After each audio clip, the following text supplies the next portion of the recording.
And let's do a couple more examples. We're going to do it the same way. So example 2, solve the equation 8x squared minus 4x equals 0. Let's factor it first, and then we'll graph it and see if we get the same thing. So what can I factor this by? Well, I can't divide both by 8, but I can divide both by 4. So I'm going to factor out a 4, and I can factor out an x. So 8 divided by 4 is 2, x squared divided by x is x, minus 4 divided by 4 is 1, and x divided by x, so 4x divided by 4x is just 1. There'll only be a 1 left there, okay, equals 0. So now what I'm going to do is I'm going to say 4x equals 0, and 2x minus 1 equals 0, because if either of these terms, if either of these factors are 0, whole thing is 0.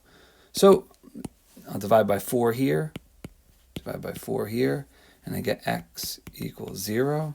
And here I'm going to add 1, and so I get 2x equals 1, so I got to divide by 2, and I get x equals 1/2. So I say the solutions are, the roots are, the zeros are 0 and 1/2. Let's type it in, see what we get, see if we get the same thing. So we had 8x squared minus 4x. And we're going to have to zoom in a little bit here, and let's see what that is. So that 0 is at 0, 0. So that is exactly what we got right here. We said it was at 0. And then the other one is right there at 0.5, which is 1/2, which is perfect. That's exactly what we got. So we factored it. We set the factors equal to 0, solve for those x values, because what we were saying is if you plug in x is 0, this whole thing is 0. And if you plug in x is 1/2, the whole thing is 0. And then when we graphed it, found the same thing. Let's do one more example. So solve the equation x squared plus 7x plus 12 equals 0. So notice this is a trinomial. So we're going to factor this differently, right? When we have a trinomial and we factor it, we're going to end up with our two binomials. So the first thing I'm going to do is I'm just going to write those. I'm going to keep that equals 0 there. So I have my x's.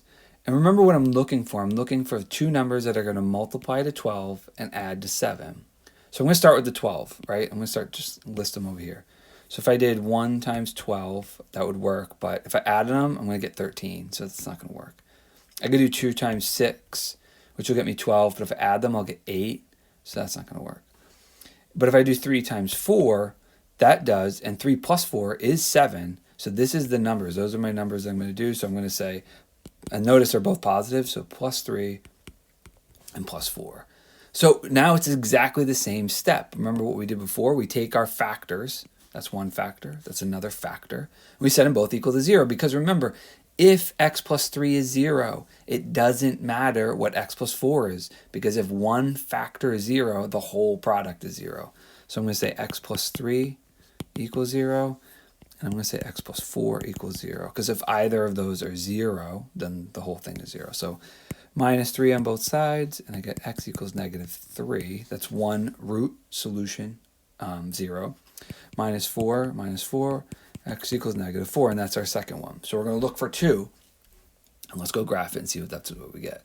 So we get x squared plus 7x plus 7x. I think right there, plus 12. And so notice where the graph is. I'm going to go pull that over, and I can move this over. Just look at the graph. So I'm going to pull that over. Look what we're looking for right there. There's a 0. Negative 4. Yep.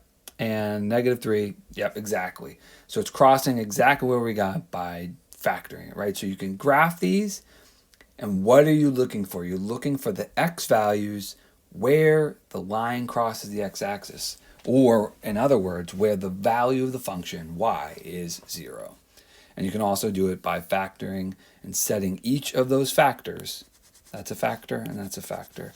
And we set each of them equal to 0 and solve for that.